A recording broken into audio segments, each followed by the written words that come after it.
All right. I think I'll share my screen and then.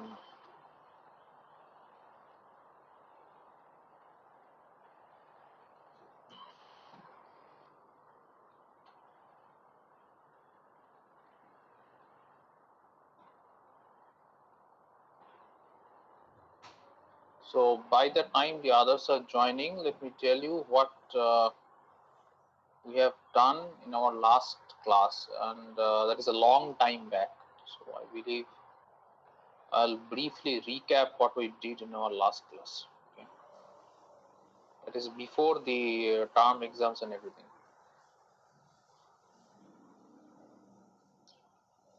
Almost a month.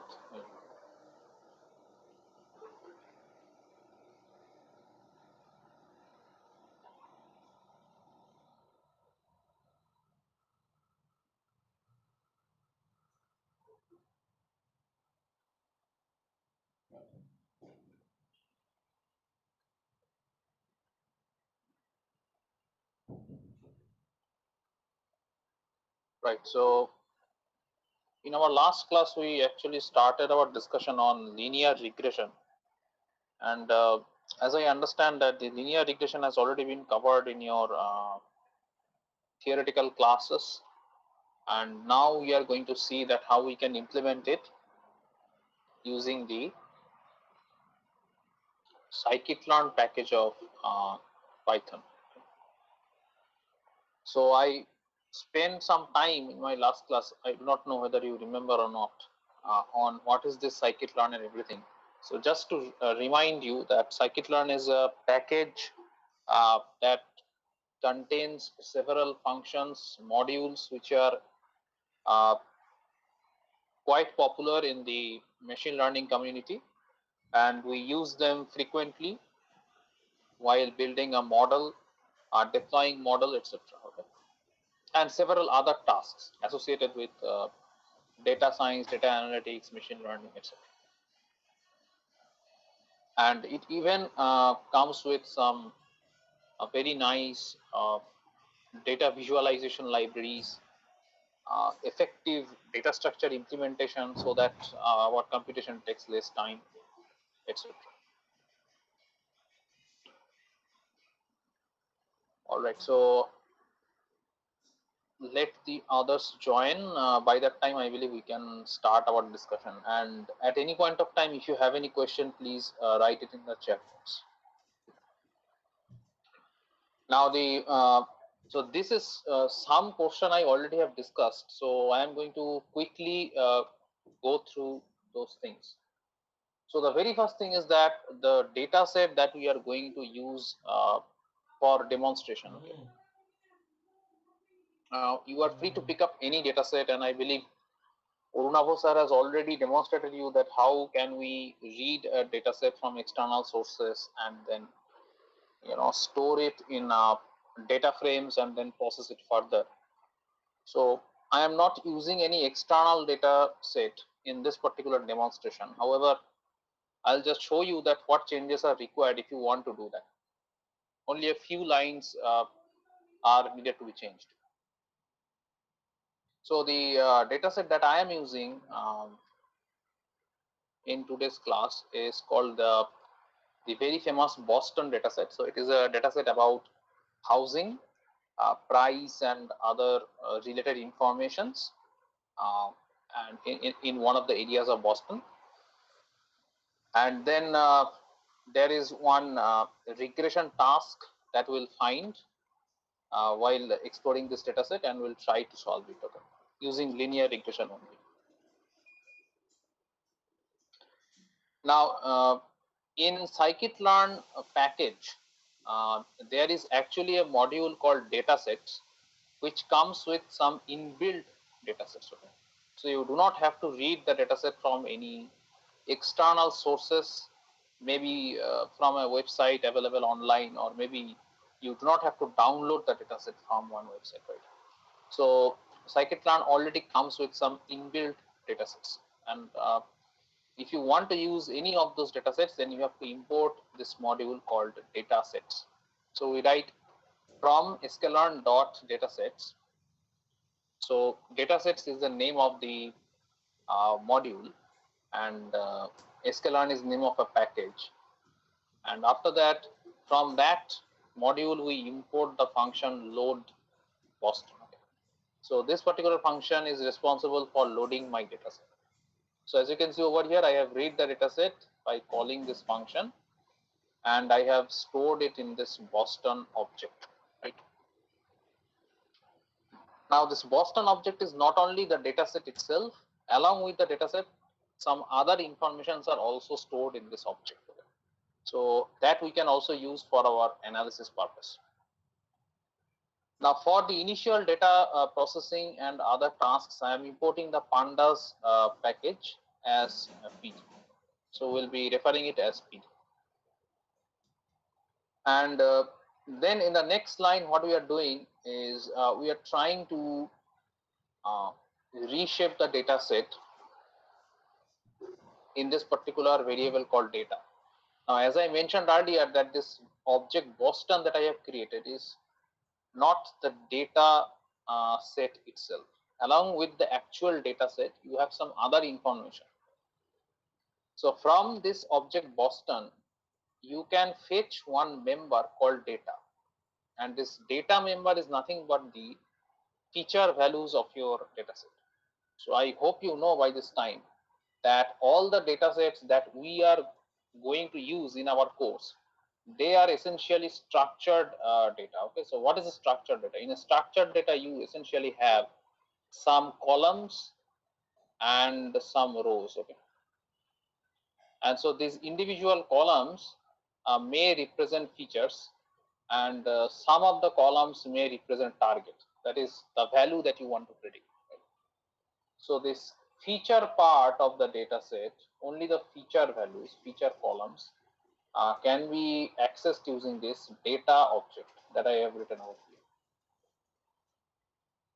And what I want is, I want to put this data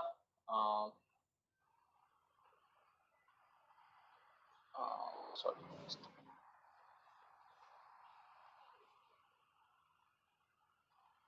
So what I want is, I want to put this data member, the member which is called data, to a data frame type object. Okay? Because in that way, it will be easier for me to visualize and to make you understand what are the values. And there is another purpose. Even if you do not convert it to one data frame type object, then also it will work, because scikit-learn by default will put it in such a form that it will be accepted by every machine learning model which you want to train with. But data frames are also accepted, so no problem. And then this particular function data frame is doing this task. So the very first argument that we supply is the data member, and after that we are supplying that what will be the column headings. Okay, because this particular argument is giving the values, but what about the headings of the columns? So that you can fetch using the feature names member of Boston object. Okay. So in order to access any member of Boston, so Boston is basically one object, right? So Boston is this thing, and it contains several members, right, that you can access. So for example, data is one of the members, and then feature name is one of the members, and so on. And if you do that, then this data variable that I have created will be a data frame type variable, and we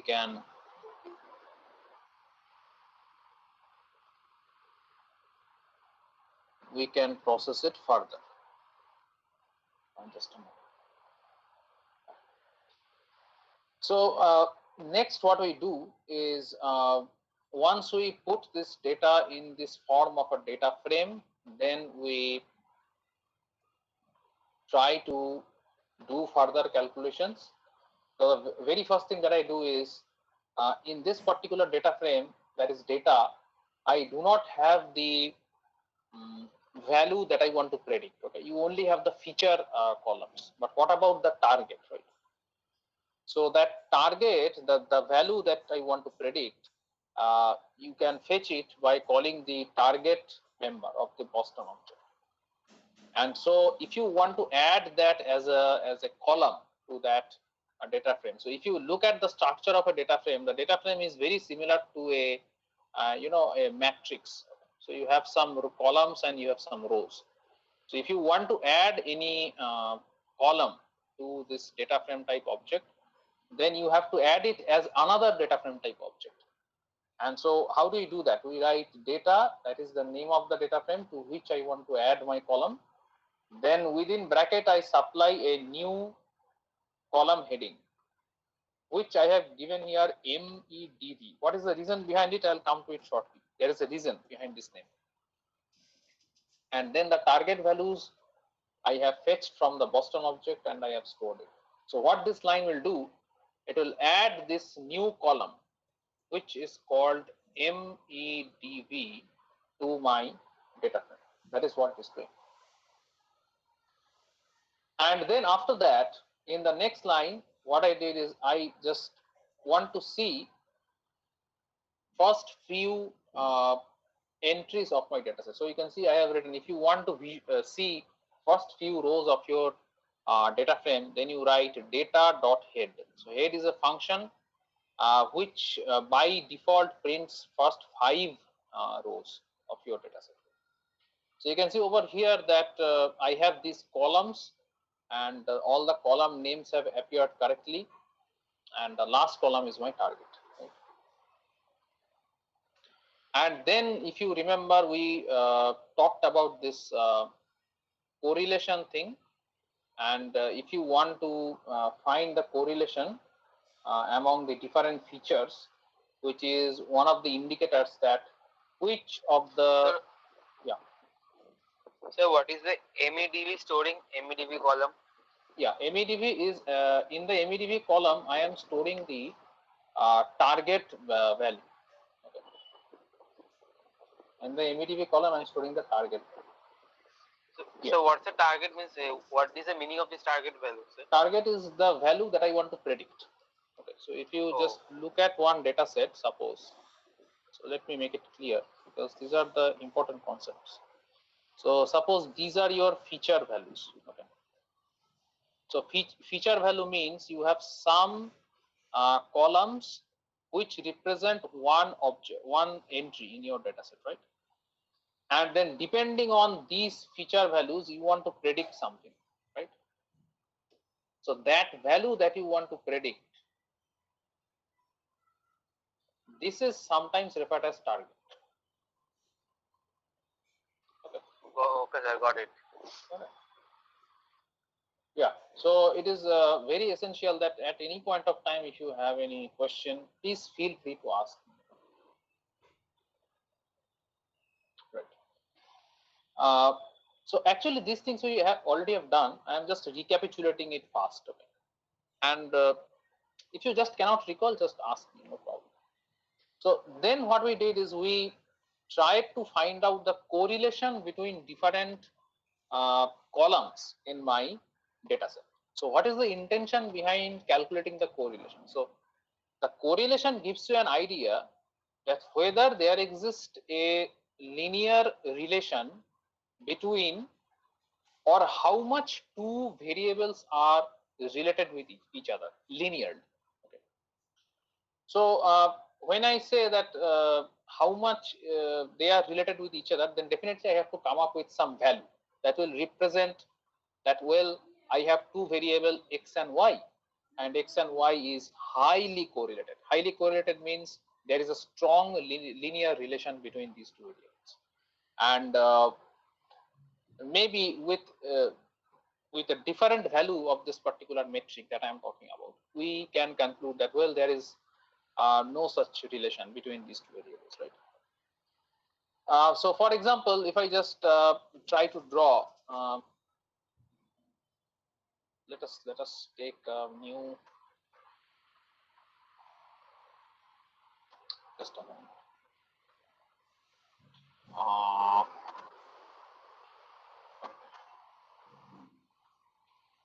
So if I think about it, if you have a data set like this,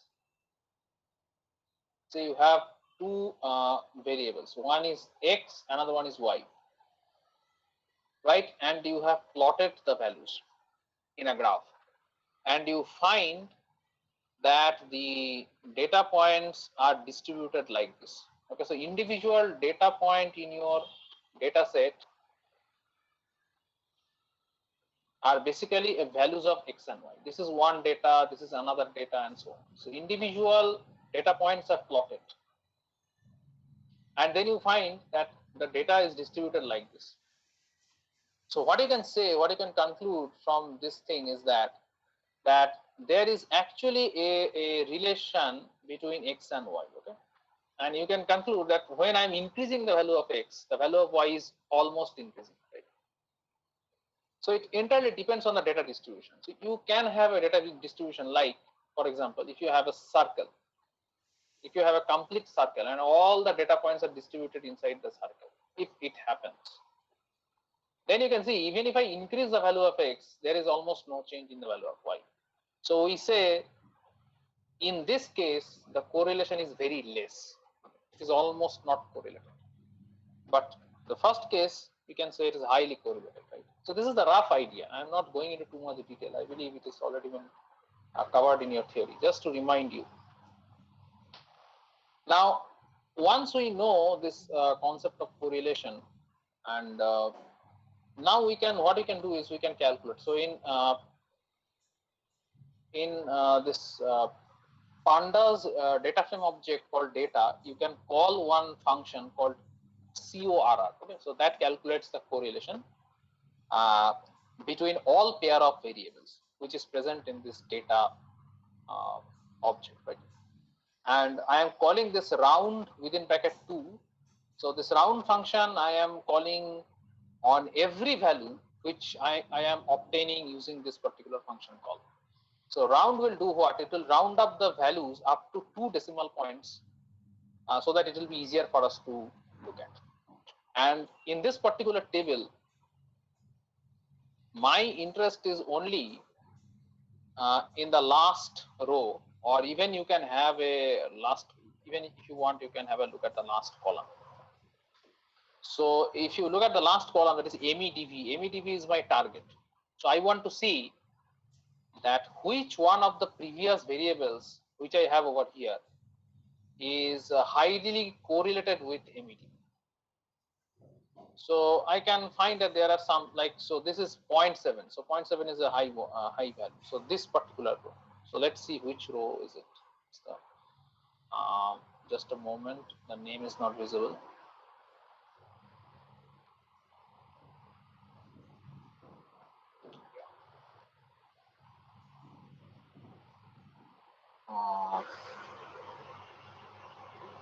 So that one is, I believe, RM. So this RM, this particular variable has a very high correlation with the MEDV. So sometimes this gives you an idea that which of the features you want to select for the prediction task, right? So maybe you will never try to pick up a variable which has a very low correlation like this one. Say it has 0.25, as you can see. So this particular variable DIS has a very low correlation. So I never want to select this one. Great. And so in this particular class, I am only considering the positive correlation. So there is another concept of negative correlation. So the way two variables are related with each other, it can be negatively correlated as well. So in this particular class, I'm considering positive correlation only. So that is why I'll be considering the positive correlation, and the highest value is attained with the variable Rn. So now before we go further, let me just tell you the details of the data set. So in this particular data set, if you want to know what is the detail, you can call this describe member of Boston object. So you write Boston.DSCR. That stands for describe. And if you do that, then it returns you the details of the data set. And you can see details like there are 506 many entries in the data set. There are 13 features, and you can see median value is the target, as they are saying. The median value attribute 14 is usually the target, and that is the reason I have given that name MEDV. So MEDV is actually, it stands for median value. And you also get the details of other attributes, like, right? So over here you can see that RM variable I was talking about is actually representing average number of rooms per dwelling.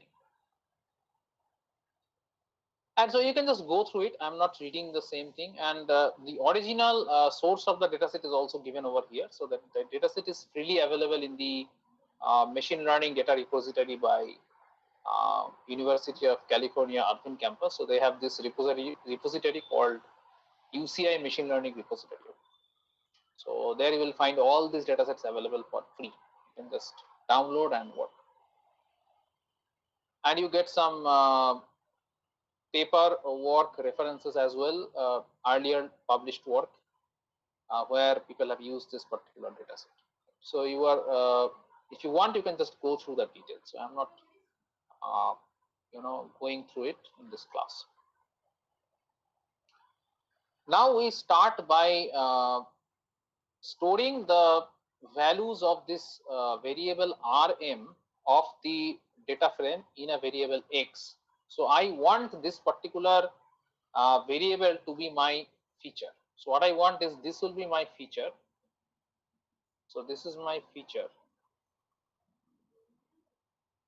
and the MEDV is my target. So my intention is that given the number of rooms in a dwelling, I want to predict the price of that particular residence. Okay, that is a median value of the price. So that is what my intention is. So basically, I want to find the relation between number of rooms and price. Okay. So you can imagine that after I fit a linear regression model, the model will look like this. It will be price equal to number of rooms, let us call it RM.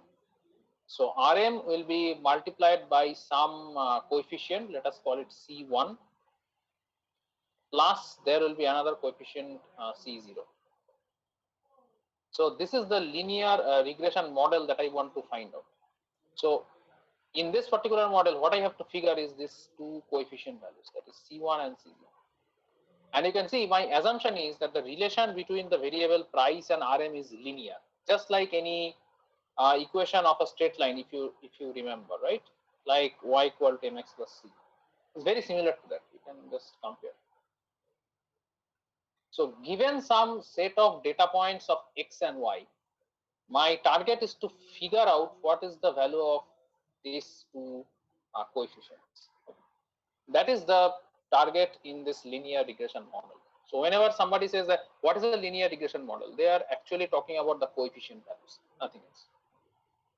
Because if you know the coefficient value, then you have the relation between independent variable and dependent variable, and so you can make predictions. Right? Now, let's see that how we do that. So using scikit-learn, it becomes a very simple task. So the first thing you have to do is that this is just for visualization. This is not part of the actual process. So I have just created a temporary data frame to visualize the data. Okay. So I have taken this x and y as two columns in a data frame, and I have just printed the data directly.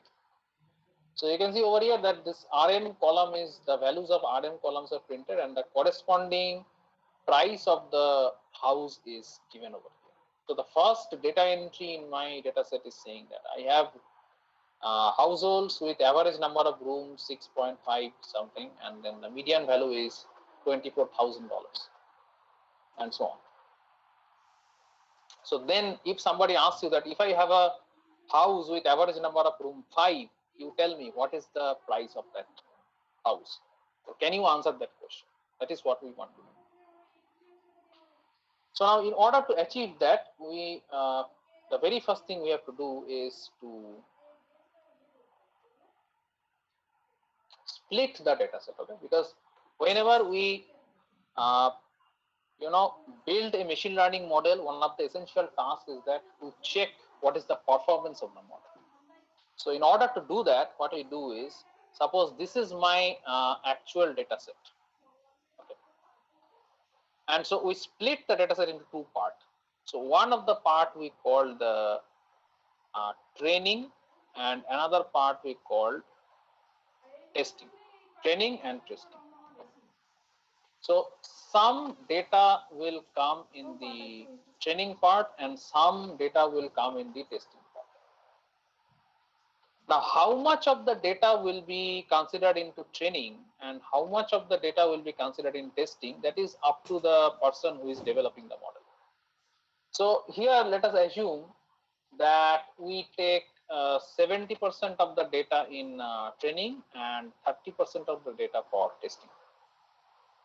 So then what I will do, I will use the training part of my data set to train my model, and then the rest of the data set I will use to test my model. Now for the testing part, the target values are already known to me, right? So the target values are already known to me. So if I supply the feature values to my model, then what will happen? My model is going to, so this is my model, let us assume. My model is going to predict some value. Okay. So that value I can compare with the existing value to check that how close they are. Right. And then I can repeat the process for all the testing data. Which is available to me. And from there, I can come up with a value that will give me an idea that how well my model is trained. Right. So let us see that how actually we do this particular thing. So the splitting task is done very easily by using the train test split function. So this function is available in the model underscore selection module of scikit-learn package.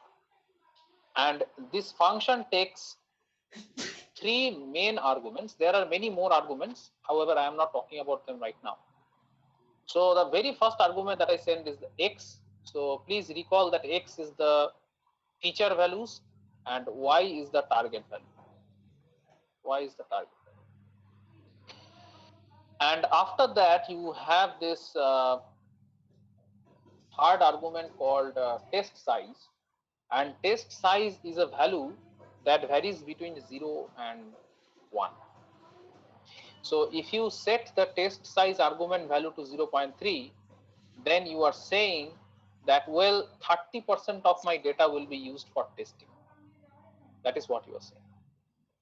If you set the test size equal to 0.5, then you are saying I'll be using 50% of my data for testing. And you can imagine that it returns 4 different objects. So why is it returning 4 objects? So I can explain it very easily. So this is my initial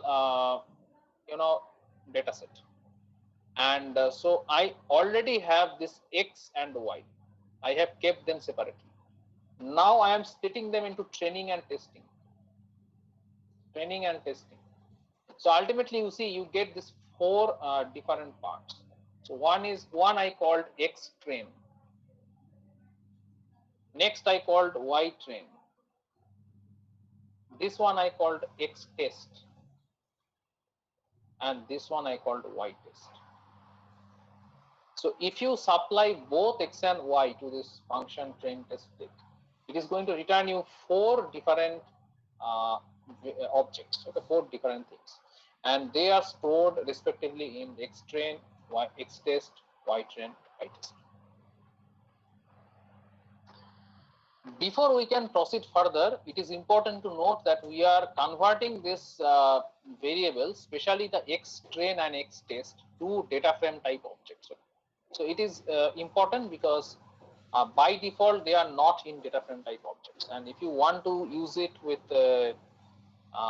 machine learning model which is in scikit-learn, they have to be in ND arrays or data frame objects. So it's better if you just convert them to data frame type objects. So that is very simple. You just write pd.dataframe and within bracket you pass the object. Then it will be converted to data frame type objects. And after that, now the time has come that we can go and start building our linear regression model. So it is very simple. So the idea is like this, that we will import this function called linear regression from the linear model module of scikit-learn. And next what we do is we call this particular function linear regression without any argument. So we are just considering the default setting of the model, and we keep that in this model object. So this is important. We'll refer it later as well. Now, if you want to train the model, this is the training. So this training is done by calling the fit function. Okay. So we write model.fit, and then as an argument we pass the x train and y train. So you can possibly imagine that in my data set, only the training part feature and target values are sent to the model. And then what I am doing is during the testing, if I want to make some prediction, then I use the same object model and I use this predict function. So this single line is sufficient for training my entire model. So this completes the training of the entire model. And so in the next line I am making predictions. So what I am writing, I am writing model.predict, then within bracket this variable name xtest. So you can just recall that I am only sending this portion of my data set. So this is x, this is y, this is training, and this is testing. Only the x test portion I am sending to the model, and the prediction that is made by this model, I keep it in a separate variable. So this variable I call y predict. Now try to understand it. This is y test, this is y predict. This is the correct answer and this is the predicted answer. So you can call it, this is expected, this is predicted. So what we are going to do, we are going to find out the difference between these pair of values that is predicted by your model and the value that you are actually expecting from the model. So if you can find the difference, then you can measure that what is the error of the model. So that is what we want to find out. And we try to keep the model error as minimum as possible. The best error is 0. Right? So to find the error of the involved with a particular model, the metric that we use is called the root mean square error metric. So if you want to calculate the root mean square error metric, we use this mean squared error function from the matrix module.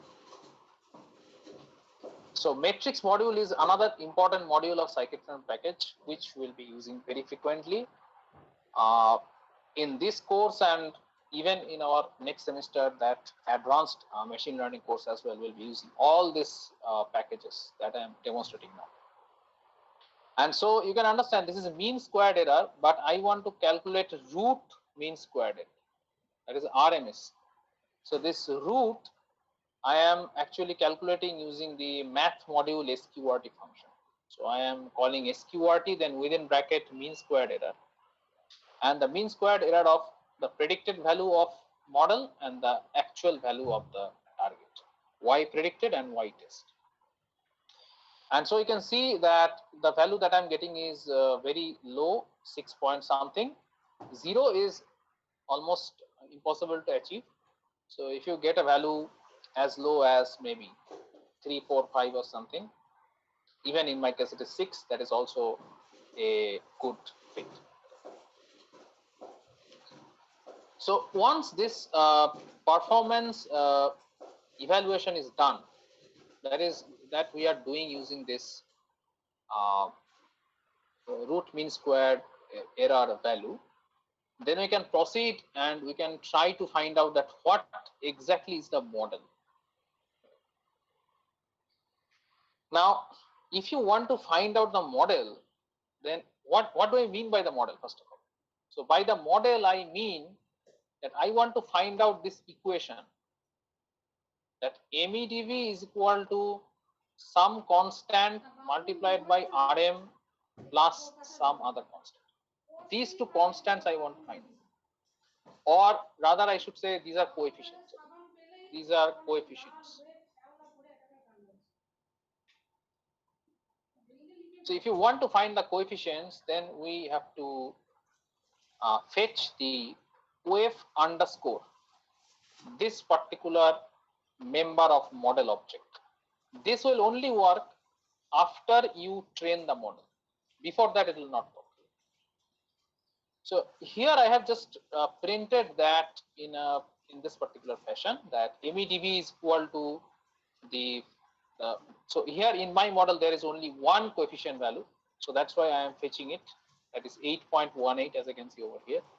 So I have rounded it up to 2 decimal points. If you want, you can just look at the actual value. And then I also have to find this C0. So the coefficient of the independent variable can be found using coef underscore member. But what about this C0? So if you want to find C0, C0 can be found using this intercept member of the model object. So why is it intercept? Because it is actually the intercept. If you try to compare it with this particular form of a straight line, then you can understand that this last constant value is actually referred as the y-axis intercept, right? So that's why here also they have used that intercept. And so that value I have printed over here, that is minus 29.3.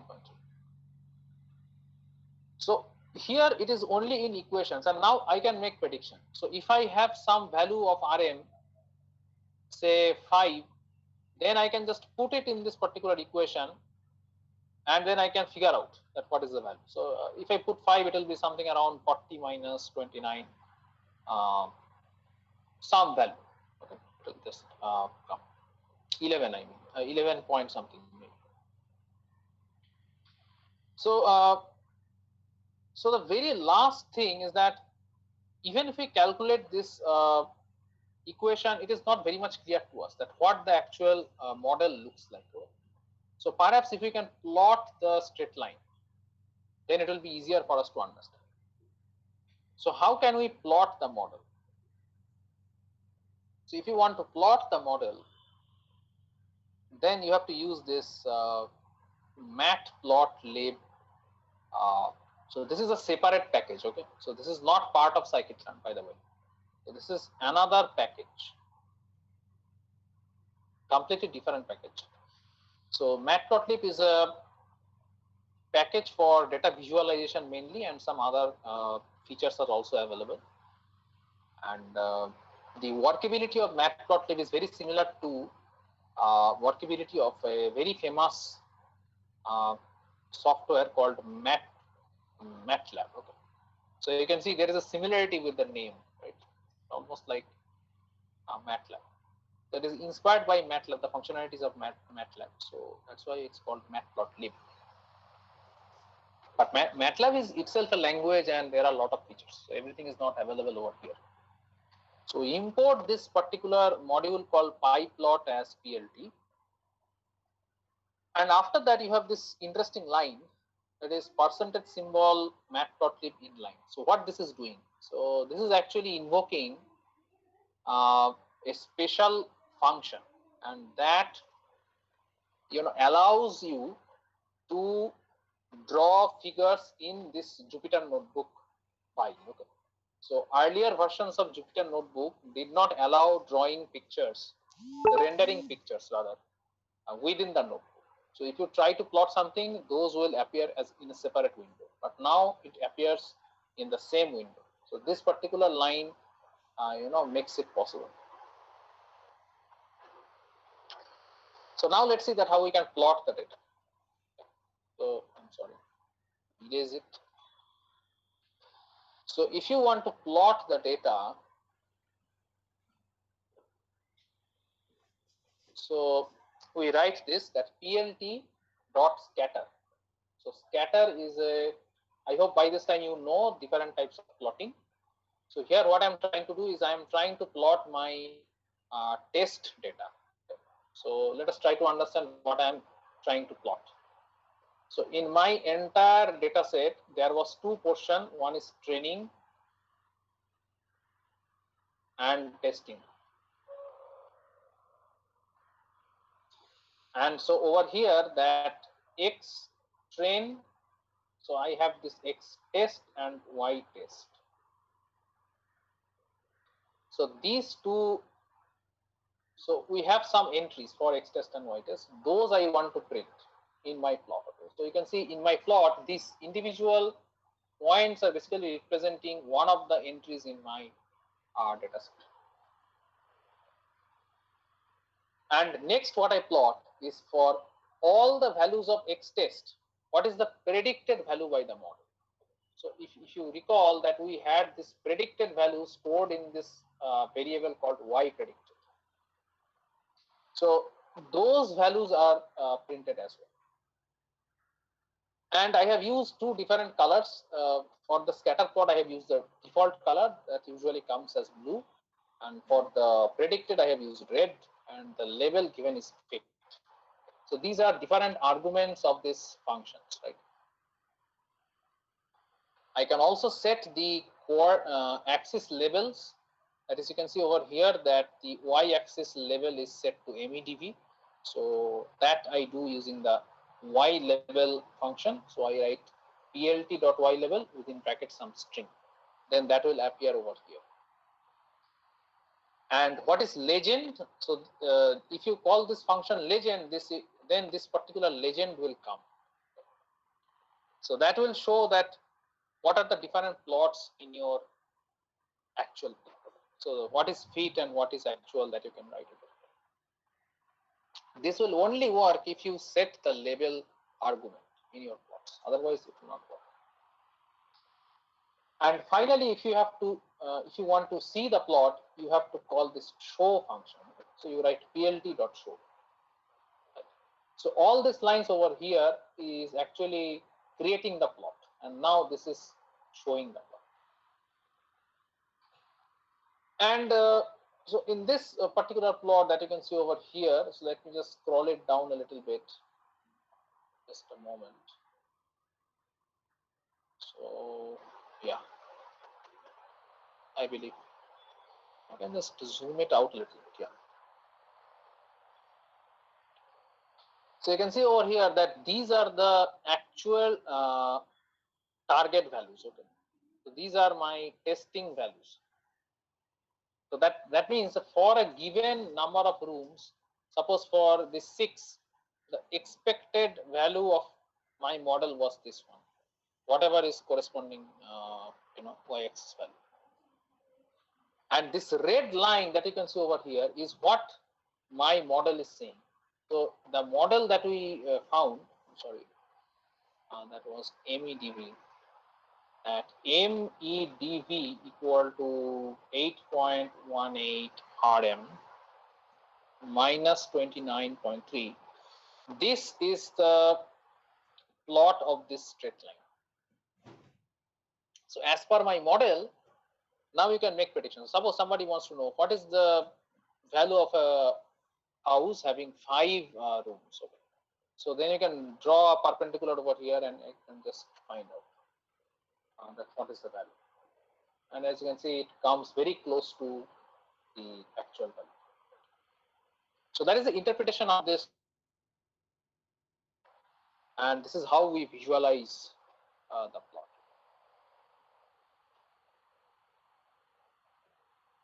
I believe that I have been able to give you an idea about how do we implement the linear regression using scikit-learn package. Okay. So I'll share this notebook with you once I am done covering this particular topic in all the sections. Okay. So, Hello, sir. yes, now questions. Yeah. So, can you just again explain that line, that model dot coefficient, Yeah, that sure, line?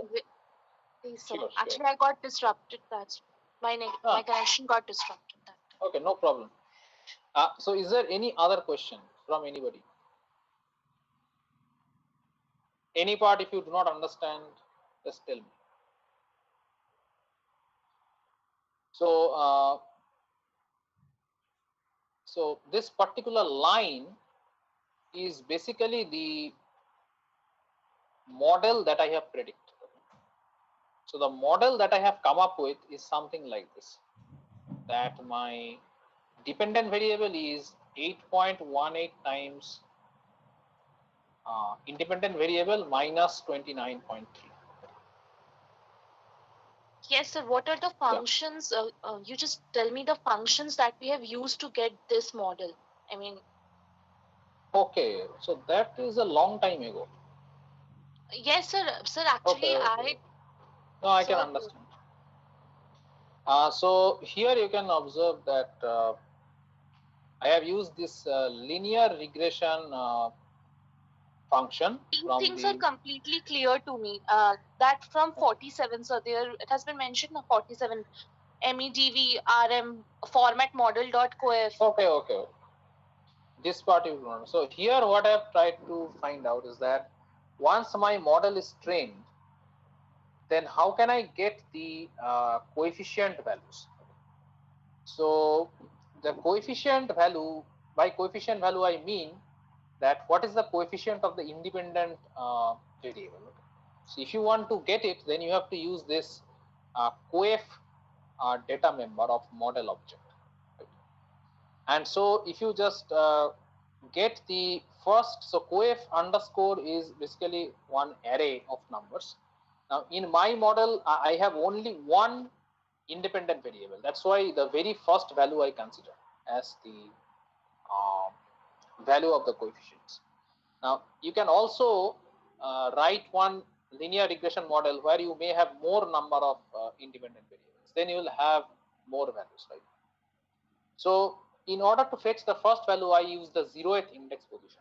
That's how I get the first value, and I am rounding it up to 2 decimal points. Okay. And then you have to find out the second coefficient value, which is sometimes referred as the intercept of the model. So if you want to get the intercept, then you have to use the intercept data member of model object. And I am also rounding it up to 2 decimal points. So these two data members are only accessible once you have trained your model successfully. And I have just printed it in this particular fashion so that it is easier for us to understand. So I think I've been able to answer your question, Shimran. Yes, sir. You have, Yes. yeah. So any other question if you have, because this is a very important part of your course, that is the linear regression, right? And you can definitely expect this kind of questions in your exams as well, semester exams, actually in the finals. Okay. So I'm just opening the attendance link so that you can give your attendance, and I'll share this particular notebook with you once I cover this topic in all the sections. Yeah. So Shoham, you have any question? Sir, in finals we Yeah. will have only practical or theory also. No, this particular paper is a sessional paper. Okay. So in sessional paper, what happens? We take the exam in hands-on mode. Okay, so no theoretical questions will be given. Only you have to write programs, just like you do in laboratory exams. Okay, and definitely one viva will be taken along with that. Okay, sir. And Share this notebook, sir. yes, yeah, I'll share the notebook definitely. I'll share it. Okay, sir. So once I cover it in all the sections, then I'll share it in your Telegram channel. Because what happens if I now cover this in your Telegram channel, other sections will be confused. That what is this all about? Okay, sir. So once I'm done explaining in all the sections, then I'll share. And just to let you know that perhaps one project will be given, small project. So it will be a very small project. It will be assigned to individual students, and you have to build that project. So it will be based on what we have taught you in the classes. It will be just to give you an idea. Some data set will be assigned, and you have to just build a model to find out, to make some predictions. So this kind of project will be given, and so you will get time. I'll just give you the project very shortly so that you get some time. Okay. Right. So I think